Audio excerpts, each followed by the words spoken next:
Mo Salah is about to sign a new contract for Liverpool Football Club. He's a legend. He's disrespected. And guess what? He's deserved this new deal. It's as easy as that. He's got 54 goals and assists this season alone. He got another like 8 games to go. There's, and you probably could say he can make that 60. Why can he not go get another 6? The thing is with this man, right?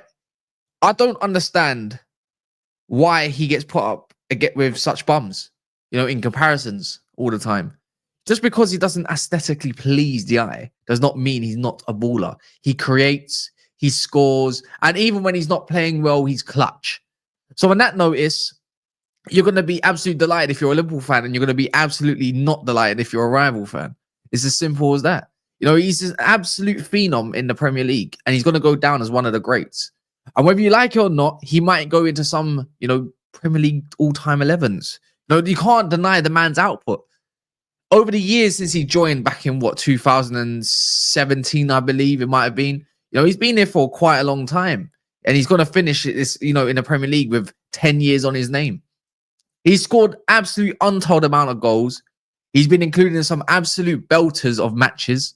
And when it comes to the Champions League, he's also nothing short of magic as well. It's as simple as that.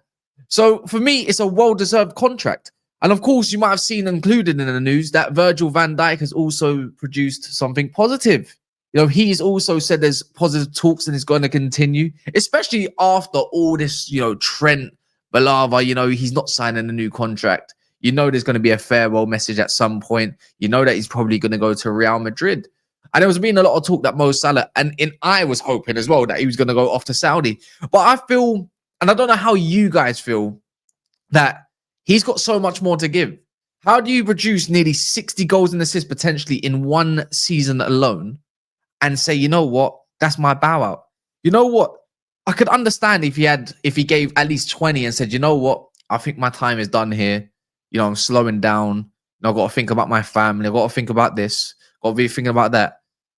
And then go. But that's not the case. Because even if he slows down, how do you slow down and go from nearly 54 as it stands to something like, you probably go down to something like 40, maybe 45, maybe 35. His experience is undeniable. Like, it's ridiculous what this man produces year in, year out just to still be disrespected.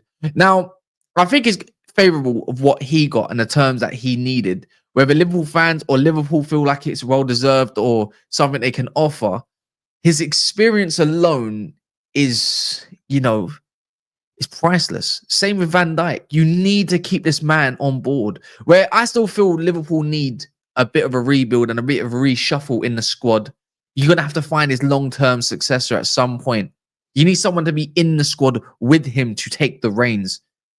Same thing with Van Dijk. He's not just a legend of the game or in the Premier League or or even just Liverpool Football Club. He's a leader, something that you don't see in today's game. I think Mo Salah is a very, very good Muslim. I think he's a very good-hearted person. Whether you like this whole Christmas stuff, who cares about all that blah, blah, blah. The guy's got his priorities straight and he's a role model to many. And so is Van Dijk as well. Something that you don't really get in today's game is model professionals. And yeah, look, am I glazing it a little bit over the top? Maybe, but this is just how I see it, away from all the tribalistic viewing and the rest of the crew of it is what it is. Just shuffle that to the side. I'll do the same thing for some of your players as well. I can't really say the same for mine. Maybe, who knows, one day. But he's still got a lot more to give. And I feel like Liverpool are such in a good place, right? And I know you want to leave them in a good place at some point in your career, but the man's only 32 years of age. Van Dijk is roughly the same age, maybe a little bit older. But yet there's still much more. I feel like athletes these days can give something till they're about 36, 37. Prime example, Thiago Silva, he stayed on till very late. And if you're going to talk about Saudi, because, you're going to talk about life-changing money, let's be honest with each other. Yeah, these footballers have earned a big, big chunk. And guess what? That deal is not going anywhere either for both players. Same thing with Van Dijk. Whether you rate him as the best ever Premier League centre-back or, he's got all the tools, who can be better than him, that's up to you to decide. But right now, he's currently the world's best. And I feel like the game is struggling with top level defenders. The game is struggling with top level wingers. Yeah, whether you look at Salah as a striker more these days, maybe you might even find himself in striker in the coming future. Remember when Mane transitioned from left wing to strike? Could be one of those. When Cristiano Ronaldo went from left wing to striker? Could be one of those. We've seen what he can produce up top.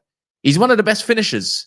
He's got an eye for goal. His pass as well is ridiculous. He's got an absolute eye of the needle type, outside the boot Travella kind of like ridiculous pass that he can produce to whoever it is at the back post or whoever it is that's running at the front post. Again, it's a great deal. And it's a good reason why us rivals, including myself, want him to go, because he's a monster. Has he produced of late? No. He's not really been up to his usual self. But guess what? Even the thing is, what we call a drought for Mo Salah is about 2 or 3 games. That's what we call a drought. And that's how highly appreciated that, he is, from Liverpool fans, and how detriment he is to how we feel and how much we fear him when there's a break on, especially my team.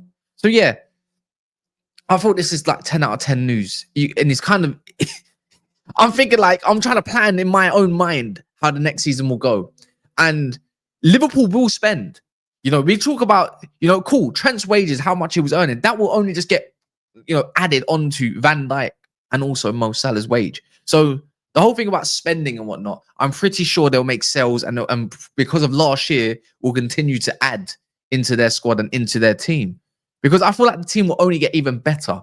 Slot, for the season he's had, and yes, Liverpool have not been up to scratch lately, but that's recency bias type crap that we don't even need to even mention, because if you talk about overall, a man's come in, he's gained the respect of these legends, and he's obviously gained the respect of rivals. He's come in and he's pretty much going to win the Premier League within the next few games, unfortunately. So why slow down? Why not go further on? You get some of these new youngsters, because everyone's buying youngsters all over the world, right? Who better to be a role model to them lot and coach them into prime players than obviously Van Dijk and Mo Salah? He's the Egyptian king, as they call him, the king of the Premier League, the best right winger in the world, the best centre-back in the world. That famous quotes from Klopp himself. So, yeah, it's a 10 out of 10 signing. And that's the first signing of the season already. So, kudos. Long may it continue where he drops off. And hopefully it starts from now on recently, even though he got I'm pretty sure, what did he bag against? Who did he bag against? Oh, yeah, Man City. Got a goal and assist. Got an assist against Newcastle. He got a couple goals against Southampton. I'm pretty sure he bagged against Ethiopia in the break as well. So, yeah. But let me know what you think. Let me know your thoughts as well. I'd be interested to find some of your takes. So, are you happy? Are you not happy? Would you want to move on? Even if you're a rival, do you think that he's made the wrong move? Do you think Liverpool was, shit the bed with this whole thing? I don't know what wage he's on, but whatever wages he's on and whatever contract length it may be, I'm pretty sure it's favourable for all parties and it's well deserved. Again, he's still got a lot to give, in my opinion. The guy is 32. I don't know when. I think he's turning 33 in the summer, from what I can see here as well. So I can't imagine that there must be at least a 2+1 on the table along them lines. So yeah, he's definitely a legend. You can do up all your Eden Hazard comparisons. Again, it comes down to preference. The one thing I don't, if you're going to do up the whole, his whole span of career, is when they try to compare him to Henry. But I think he's in his own lane. And I think it's fair to say that he's in his own lane at the moment. For what he produces this season, or produced, and what he's going to continue to produce, is another thing. He keeps his body in great shape. Look at Ronaldo. Look at the way he keeps himself in shape. Look what he does, yoga, all that training. I feel like Mo Salah is the same thing. I think he looks after himself very well. I think Van Dijk looks after himself very well. That's why I believe they can go on for the next 2-3 years. I think they're still hungry. I think winning the Premier, some of us may have thought, winning the Premier League, it's like, yeah, you know what, we're done. But I think it's kind of rejuvenated or reignited even some of the fire in the belly to want more, and obviously have a hunger and desire for more of the top global, achievements that's currently on offer. And especially when you're going to like the last World Cups of probably his career in Egypt, Van Dijk might be his last World Cup going into, you know, with the Dutch side and whatnot. You know, you want to be at the top of your game. Stay for another year. Stay for another couple years. Might get another Euros. You know, might get another AFCON chance as well, which is coming up for in December for Mo Salah. And obviously, there's another one he might be able to be competing. So I think it's a good move. It's a great move. It's the best move. Easy as that. Anyway, smash the likes. Hopefully you enjoyed the video. Any other updates where he's actually got the pen to paper, then yeah, we're gonna go from there. Big up yourselves, and yeah, we're gonna be back tonight to talk about it more in depth.